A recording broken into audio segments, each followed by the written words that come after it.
ni moom moo nekk hôtel beeg yépp moom moo ko tëggoon moom moo ko defaroon si c'est bon alors merci beaucoup bonsoir Jamilatou.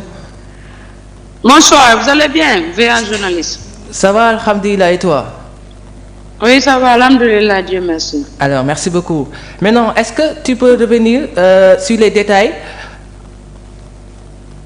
Oui, bien sûr. Je me présente, je suis Diop Jamilatou. Vas-y, ok. Je suis la présidente de l'ONG Solidarité et Intégrité qui lutte contre l'immigration clandestine et la scolarisation de la jeune fille. D'accord. Voilà, on avait un conseil caritatif en faveur des migrants qui devait se tenir le 16 mai au Palais du Peuple. Donc, j'ai essayé de faire venir Wally.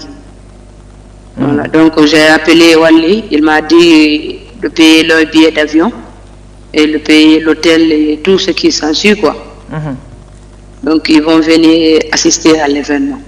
D'accord.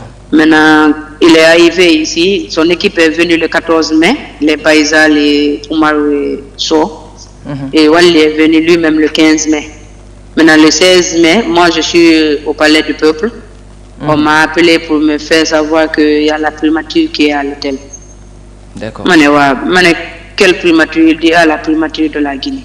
Maintenant, je suis venu, Baïsal me fait savoir qu'ils ont eu un autre contrat et qu'ils ont eu 5 milliards.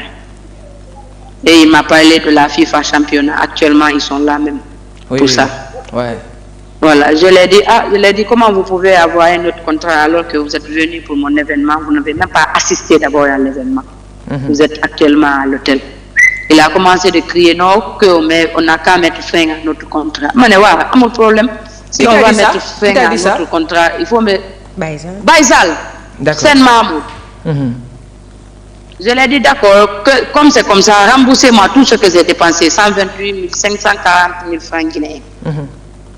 Voilà, commencez par les billets et tout ce qui s'ensuit, vous me remboursez. Donc, on a fait la guerre là-bas, à l'hôtel là-bas, et ils m'ont dit de rentrer, le matin, ils vont me rembourser. Maintenant, moi, je suis à la maison, il y a le gars qui a émis les billets, Rassoul, qui m'a appelé pour me dire qu'ils ont modifié les billets pour rentrer le même jour. Maintenant, je suis revenu à l'hôtel, j'ai dit, Baïsal, pourquoi tu as modifié les billets? Nous sommes dans un problème. Donc j'ai appelé la police directement. La police est venue, on nous a envoyé à la DPJ. Une fois qu'on est venu à la DPJ, on les a dit de rembourser mon argent ou bien on les met en garde à vue. Donc ils ont appelé le ministre de la Culture guinéen, ministère de la Culture guinéen. Lui, il est venu, le ministre a envoyé la directrice de l'AGS. Et la directrice de l'AGS les a libérés. Ils sont rentrés le même jour à Dakar. Maintenant, moi, ils ont dit qu'ils vont me restituer mon argent lundi. Lundi, je viens, je ne suis pas en possession de l'argent ni rien. Maintenant, avant-hier, Baïsal me fait savoir qu'il doit venir en Guinée. Je suis allé porter plainte chez le procureur. D'accord. Pour eux, et enfin qu'on les cherche. Maintenant, hier, on les a remis la convocation. Ils refusent de répondre à la convocation. Qui? Moi aussi, j'ai dit, comme ils... Wally et Baïsal, son staff, oui. C'est hier, on est parti à l'hôtel, nous, on les a remis la convocation et l'hôtel a déchargé à la direction des investigations judiciaires. Et jusqu'à là, Baïsal ne fait que mentir aux gens pour dire aux gens, non, moi, Eli, tout ce qu'il dit, c'est faux, c'est des allégations. S'il est sûr de lui, moi, je l'invite à la justice. Il n'a qu'à venir, on va s'affronter devant la loi.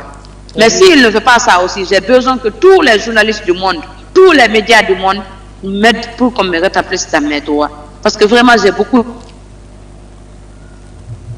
Allô? de dettes. D'accord. Mais non... L'argent là, c'est pas pour moi seul. J'ai besoin que l'opinion m'aide pour réclamer mon droit, s'il vous plaît. D'accord. Là, j'ai une question. Est-ce que vous avez le contrat? Est-ce qu'il y a un contrat avec Wally? Non, on n'a pas un contrat, on a un contrat verbal. Contrat verbal seulement? Oui, tu sais, il y a deux types de contrats.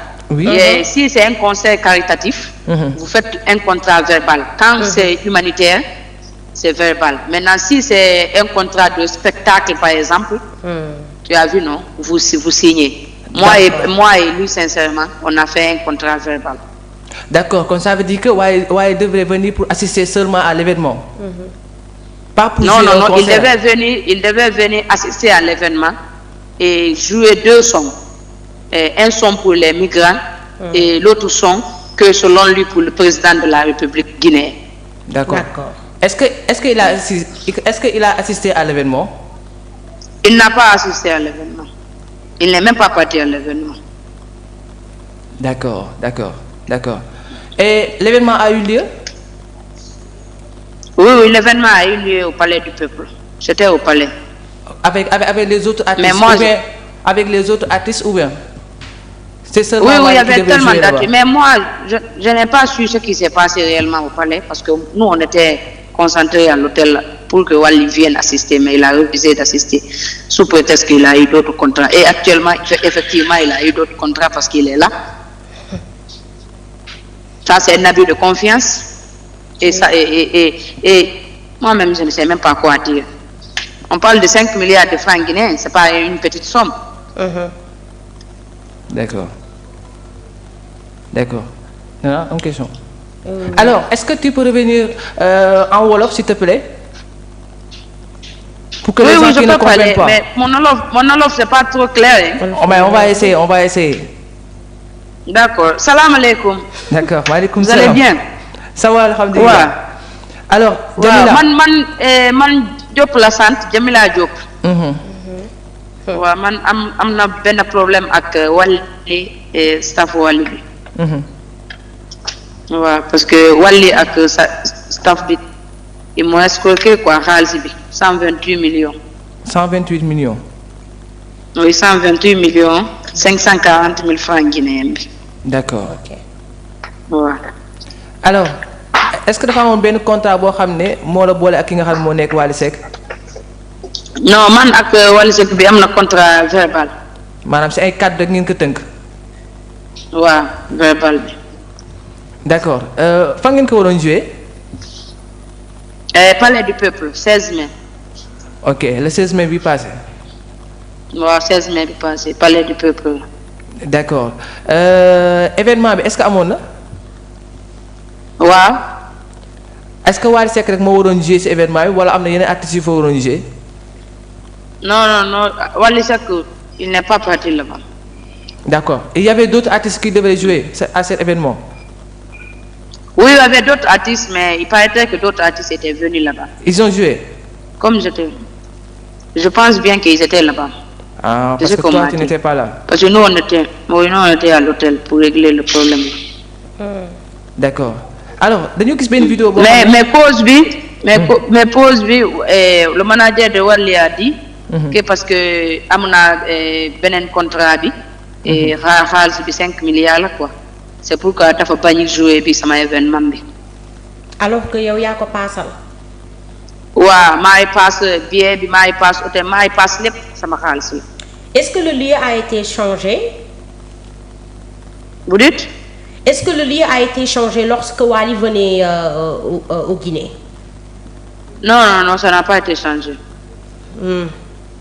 D'accord. C'est le même lieu, c'est le Palais du Peuple, c'est au palais. D'accord. Alors wax nga léegi ne kii di Wally Seck ak ki nga xam ne moo nekk Baye Zale da nga leen jox benn convocation. waaw benn contrat dafa bañ. dafa bañ wuy ji. waaw dafa bañ il refuse de répondre à la convocation depuis hier am na convocation bi. mais dañoo gis direction centrale des investigations judiciaires. mais dañoo gis instant yii nii Wally Seck ak ki nga xam ne nekk Baye Zale ñoom ñoo ngi Guinée. police moo ngi seen. ñoo ngi def li nga xam ne moo ngi seen concert ñoo ngi def seen ay événements du moins. te pourtant kenn jàpp leen kenn topp leen kenn def leen dara. non gaayam bi dafa fen parce que procédure la quoi on ne peut pas arrêter quelqu'un comme ça. Est-ce que vous avez compris? D'accord. Voilà donc non, même Sénégal on ne peut pas arrêter quelqu'un comme ça. On fait convocation, la personne répond. S'il refuse de répondre, on fait maintenant mandat. Yaa ngi comprendre? Depuis benn jour il est venu am na convocation bi. D'accord. Alors est-ce que li ngay wax ni yëpp maanaam am na ay preuves yoo xam ne yow tamit téngu ko wala? waaw am na preuve lépp am na preuve. d'accord d'accord maintenant convocation bi ci Baye Zale kese la yam wala ci staff boo xam ne ñoom la àndal maanaam Omaro ak Sow ak kii ak Baye Zale ak Wally wala kan ak kan la. non Baye Zale ak Wally. seulement. d'accord. waaw. et Omaro et l'autre le garde du corps dans tout ça. Ah oui. Ils se sont pas mêlés. Oui. D'accord. Et eux, ils disent qu'ils ne se mêlent pas. Pourquoi? Que parce que l'autre n'a pas raison, qu'ils ne se mêlent pas du problème. Dès les premiers jours, Omaro a tout fait pour que mais tu sais, Baye Zale dafa fen rek, il sait tellement parler. D'accord. Merci beaucoup Jamila.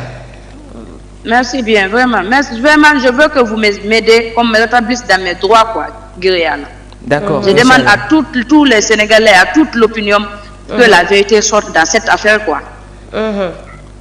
D'accord. Merci beaucoup, Jamila. Merci, Djaïdjef. Sona si Djaïdjef. Merci beaucoup. jërëjëf. Merci beaucoup. jërëjëf. alors léegi nga dégg olof de. Jamila Diop parce que moo ñu wax ne maanaam kii di papaam sénégalais la sama papaam sénégalais la parce que moom fu mu toll nii comme ni ñu ko waxee moom jàpp na ni mu toll nii Wally Ballago Seck dégg nga kàddu yi nga xam ne yëkkati na ko parce que kii di Wally Seck maanaam ñoom ñaar dañoo amoon contrat waaye Wally Seck dafa ñëwoon pour assister ba ki Demba Ndiaye gis neen vidéo bu nga xam ne nii Wally Seck def na ko ne dafay dem Guinée maanaam pour assister parce que gel bi nee na ñoom signé woon contrat pour mu jouer loolu nag moo xaw a jaaxal sama xel mi ne na dafa am yu ma jaaxal si ñaari côté yépp mooy benn moom nee na amul contrat ki nga xam moo nekk Wally Seck c'est contrat verbal kese contrat la mais waaw contrat verbal quoi du contrat écrit mais contrat verbal la beneen bi tamit nee na comme ça waaw waxu ko parce que da ko fàtte heureusement mais sànq ba ñuy waxtaan nee na carrément vidéo bi nga xam ne ñun keroog tegoon nañ ko ba Wally Seck def vidéo ne moom dina assister dem si li nga xam ne moom moo nekk événement boobule nee na moo ko wax ne ko defal vidéo bi pour ne war na ne carrément yow da nga ñëw pour assister maintenant foofu moo am bi ça veut dire que assister ak li nga xam ne nii moom moo nekk prestation ça fait deux parce que Wally Seck bu wax def lu muy def vidéo daf ni day assister moom nee na Wally Seck dafa war ñëw pendant pour jouer ñaari son donc voilà beneen bi tamit mooy non seulement Wally joué wul mais assisté wul bu ñu sukkandikoo ci lu ndaw si wax waaw kay en plus voilà moom laa la bëggoon wax ça veut dire que nee na Wally Seck moom assisté wul te donc comme que Wally Seck moo defoon vidéo bi ne assisté kon ça veut dire que waroon na assisté donc loolu tamit ana na nga gisee mbir mi ni mel waaw Momo sincèrement li ma waxoon keroog laay waxaat tey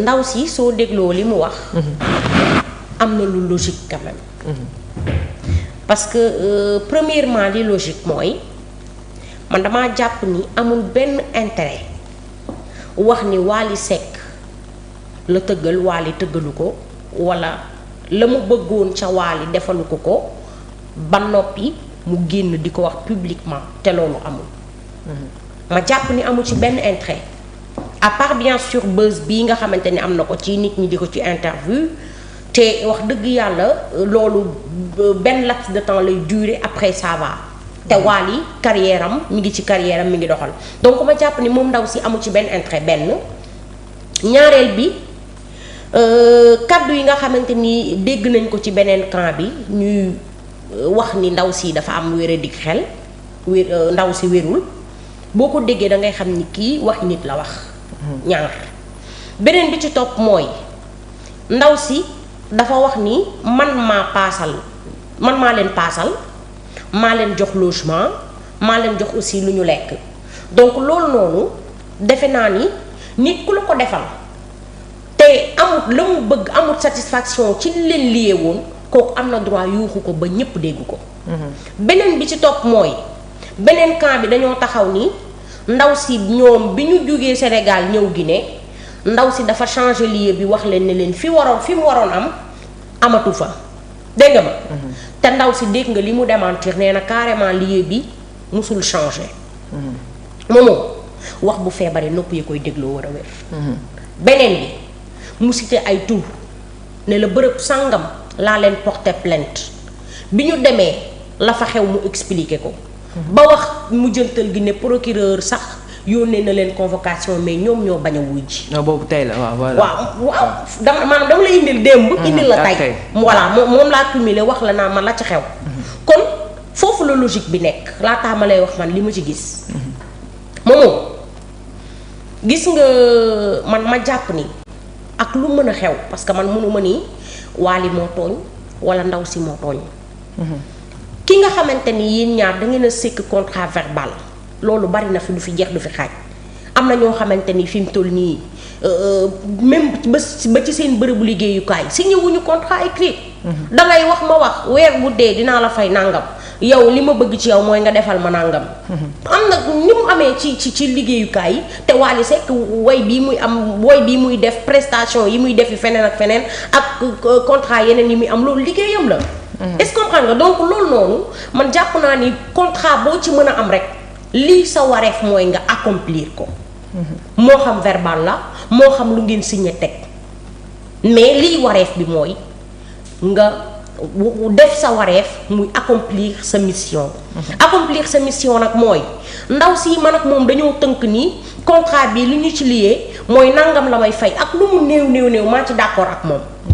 est-ce que dégg nga ma bu fekkee. dem nga ba gisatoo lu la arrangé ci moom mais remboursé ko mu jeex moom ndaw si laajut lu bari bu fekkee li mu wax dëgg la te muy dëgg te ñun ñuy dégg ay wax li muy laaj bariwul remboursé ma ginnaaw ba am nga beneen contrat mais wax ji fu mu yegg sincèrement yow yaa ko fa yeggal bu fekkee itam nee nga ndaw si amul dëgg mais porté ko plainte pour diffamation parce que man jàpp naa ni moomoo ku bu amul woon dëgg xam nga keroog ndeysaan ñi ngi wax fii ñu naan du dëgg ak dina dugg est-ce que dégg nga ma.